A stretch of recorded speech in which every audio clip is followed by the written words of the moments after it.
The following, which you are about to see, is a video project wherein I perform research on a piece of media to discuss topics it presents that are relevant to whatever subject English 400 is focused on. In this case, I will be analyzing the film Rosemary's Baby by relaying some of the satanic subject matter it presents to class materials we have read in English 400, Angels and Devils, and performing outside research to expand on how it presents that subject matter. There will be a content warning for rape, as it is a core aspect of the film. There will also be major spoilers for the film.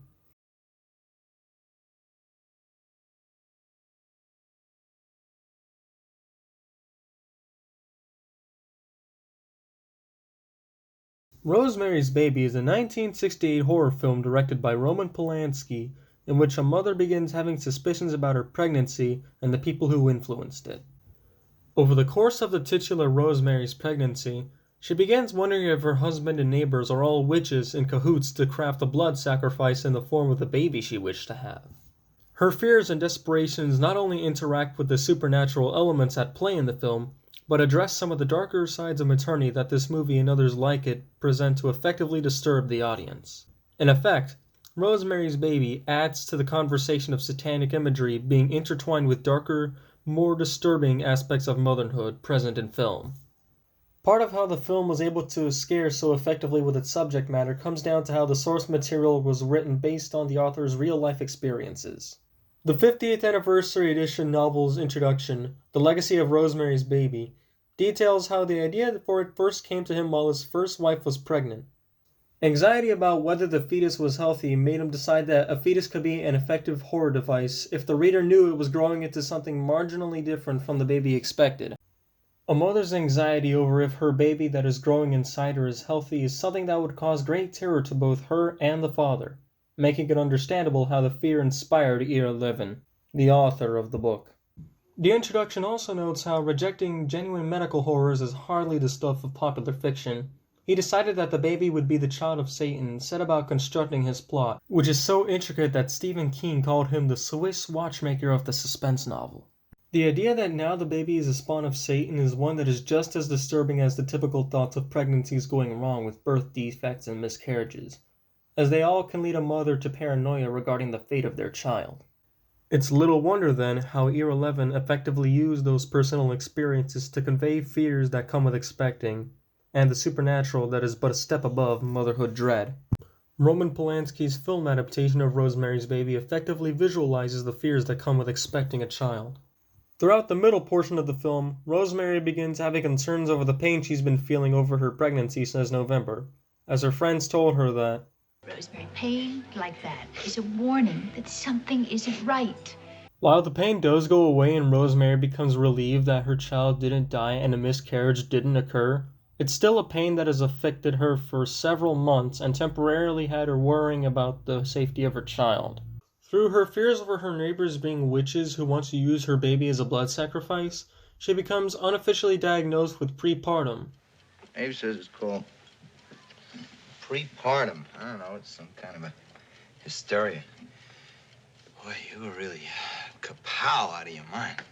Not only do her husband and doctor both break the news to her after telling her that her child is dead, but this is near the end of the film after the bulk of the back half had her succumbing to her fears about her neighbors and their intentions. Over the course of Rosemary's tumultuous pregnancy, the film is able to explore some of the fears that may come with pregnancy, which is perfectly fitting considering the film came out in 1968. The 1960s was a time period where the topic of abortion rights and criminalization came into the forefront. In Karen Valerius's article on Rosemary's Baby, Gothic Pregnancy, and Fetal Subjects, she details how, during the 1960s, a women's movement growing in momentum argued for repeal of abortion laws on the grounds of a woman's rights to self-determination, while a less radical movement among some legal and medical professionals called for reform of abortion codes. Abortion had been widely criminalized across the United States, and these were the two broad movements that popularized the conversation of abortion rights. In 1959, the American Law Institute proposed a model penal code implemented in 1962, which provided legal, therapeutic abortion cases where rape or incest led to the pregnancy, or if continued pregnancy would harm the physical or mental health of the mother and therein produce a mentally or physically disabled child. That being said, there would still be two major incidents which truly rallied mainstream support for abortion rights in the 60s. One incident involved the rubella, or German measles, epidemic, producing congenital abnormalities in over 20,000 infants in the United States. This epidemic spread during 1963 and 1964, and the sheer number of infants with abnormalities as a result means that there were tens of thousands of mothers who could have potentially avoided birthing a child with serious defects if they were simply allowed to get an abortion. 2 years prior, local TV personality Sherry Finkbein was barred from getting a legal abortion in Arizona, and her highly publicized experience with thalidomide, institutional medicine, and Arizona state law instigated a national public debate on reforming restrictive abortion laws. She had read about the teratogenic effects the tranquilizer prescribed to her had while she was pregnant, and after she told her story to the local press and it made headlines during the day her abortion was scheduled, the hospital canceled the appointment. Following a dismissed court order by her doctor, as well as the hospital refusing to do the procedure despite the court's insistence, she eventually got her malformed fetus aborted in Sweden. After these two high-profile incidents occurred in the first half of the 1960s, the latter half of the decade became the perfect time for stories like Rosemary's Baby to come out now that the topic of abortion rights was deeply rooted in public conscience. Rosemary's Baby intertwined the fearful experiences some expecting mothers have with a cultic subject matter, particularly regarding Satan. After discussing the idea of having a baby with her husband, Rosemary finds herself raped by what she will find out is Satan as her husband and neighbors perform an occult ritual on her, while she's effectively incapacitated in a borderline hallucinogenic state. This falls under the list of circumstances that allow for a legal abortion under the model penal code established by the American Law Institute, as her child was conceived through rape. After threatening the witch neighbors following her finding the baby, she realizes it's a demon and demands to know. What have you done to it? What have you done to its eyes? He has his father's eyes. Here, a common phrase friends of a mother appraise a baby with is poisoned, as the demonic eyes are treated by her as a birth defect before learning that she was raped by Satan himself. Birth defects are a common fear a mother has when conceiving a child, as they are often associated with the jeopardy of a baby's physical or mental health, which falls under the model penal code circumstances for allowing legal abortion. It should be noted that this is not actually a birth defect, as Satan was the father. But she was unaware of this until she found out about the demon child and was hit with the revelation from Rowman that Satan is his father, not Guy. He came up from hell and begat a son of mortal woman. Hail, Satan! Hail, Satan! Satan is his father, and his name is Adrienne. Given that she had spent a large chunk of the movie believing that her neighbors wanted to use her baby as a blood sacrifice for Satan, the revelation that she was raped by Satan and that her son is the child is worse than any mortal mother's fears regarding their unborn child, and indeed worse than she could have possibly imagined. The film had brutally toyed with Rosemary's expectations regarding her premarital worries by injecting Satan into her birth-giving. Rosemary's Baby also throws the idea of witches into the concept of premarital fears, as per their correlation with the devil. The apartment Rosemary lived in and conceived her child in was a Gothic apartment house with a history of witchcraft and cannibalistic Victorian ladies. After Hutch sends her a book about witchcraft, finally, the history of the apartment complex begins clicking for her now that she realizes her neighbor, Roman Castevet, is a descendant of the witches from the apartment's past. While she does not know that her witch neighbors had already performed a satanic ritual on her, the knowledge that her neighbors are indeed witches, combined with some of the unfortunate coincidences that have occurred, have allowed, as the Gothic Pregnancy article puts it, Rosemary's misplaced fear for the well-being of her much-desired firstborn compel her to piece together the conspiracy against her. There is a semblance of dramatic irony that comes with seeing the trippy dream sequence she has morph into an occultic rape scene she only realizes is real for a moment in her drugged state, as we know slightly more about the truth of the house than she does, even once she discovers the witches more than half an hour later. This is the source of what her husband, Guy, and Dr. Saperstein call Prepartum. I don't know, it's some kind of a hysteria.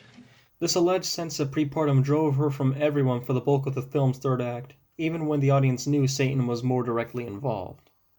This does not diminish the reveal once it hits Rosemary, as both we and she only knew so much about what they had been plotting, since while she only suspected the presence of witches, the audience only knew that a demon-like figure raped her. The purpose was left unspoken until the very end when Rowman reveals the witch's hand. Satan is his father, not Guy. He came up from hell and begat a son of mortal woman. The witches and the devil have ruined Rosemary's pregnancy and pulled a fast one over both her and the audience when the truth was not too far off from what both the viewer and Rosemary pieced together. It is this meticulous satanic craftsmanship by the witches, and therefore by Roman Polanski in his adaptation and era Levin in the source material, that provide intricate scares to the audience. Rosemary's Baby is significant in regards to the gruesome, satanic depictions of motherhood in the 1970s. Rosemary's Baby, the book, was created in 1967, while the film was directed and released in 1968. The 1970s, meanwhile, are when films began more commonly exploring more gruesome forms of motherhood now that satanic concepts were thrown into the mix. As Lucy Fisher's article, Birth Traumas, Parturition, and Horror in Rosemary's Baby points out, the film, It's Alive, opens with a woman in labor trying to quell a premonition that something is dreadfully wrong. The sequence ends with bloodied doctors evacuating a delivery room where they have inadvertently birthed her murderous monster. The film has since garnered 2 sequels, It Lives Again and It's Alive 3, which premiered in 1978 and 1987 respectively. And outside of those, other films such as Eraserhead tackled killer mutant children. This meant that in the 70s, not only were films exploring darker concepts regarding motherhood more, but entire media franchises spawned from this as well. Peter Malone's article, The Devil, discussed how Roman Polanski's 1968 film was the first of the new phase of Satan movies, reinforced by The Exorcist 5 years later and then in 1976, The Omen. While these horror films were focused on possession horror rather than a gruesome depiction of motherhood and babies, they nonetheless speak to the influence Rosemary's Baby had on horror films in the 1970s. While Rosemary's Baby provided significant influence in the late 1960s and 1970s regarding Satan in films, Satan's relationship with pop culture has widespread roots beyond that film. In Chapter 1 of Scott Poole's Satan in America, The Devil We Know, he argues that if the medieval devil provided comedy relief in popular culture, medieval theology had little concern for the devil at all, giving him little attention or respect. He then cites Dante's Inferno as an example of an iconic tale from that time period where Satan was more pathetic than threatening, as was the style at the time. He adds that popular culture reflected this scholastic view. Late medieval drama tended to transform the devil and his minions into comedic figures that frolicked, fell, and fought in the background of medieval mystery plays. However, flash forward to the 1970s, and Satan's ubiquity in pop culture revolved more around the fear factor than the medieval times, which more commonly treated him as a joke. Poole writes, this cooperative partnership between religion and pop culture, evolving since the earliest settlement of North America, has created a Satan terrifying in his seductive power, a threat not only to humanity but God himself. Rosemary's Baby involved Satan raping Rosemary so that she would unwittingly and horrifyingly birth his child, while horror films in the 1970s, such as The Exorcist, further injected fear into the concept of Satan in pop culture. As Rowman declared at the end of Rosemary's Baby, God is dead! Hail Satan! Satan lives! The year is one! Hail! The year is one! God is dead! Rosemary's Baby combined satanic imagery and the more fearsome aspects of motherhood, which helped inspire a decade of horror films after abortion rights became a mainstream topic in the 1960s. The film's intricate plot and purposely limited sense of dramatic irony meshed with the concepts it presents to serve as a chilling horror movie. While the source material, which came out a year earlier, deserves some credit for the ideas visualized by the 1968 film, Rosemary's Baby nonetheless has retained significant influence in popular culture that can still be acknowledged over 50 years later.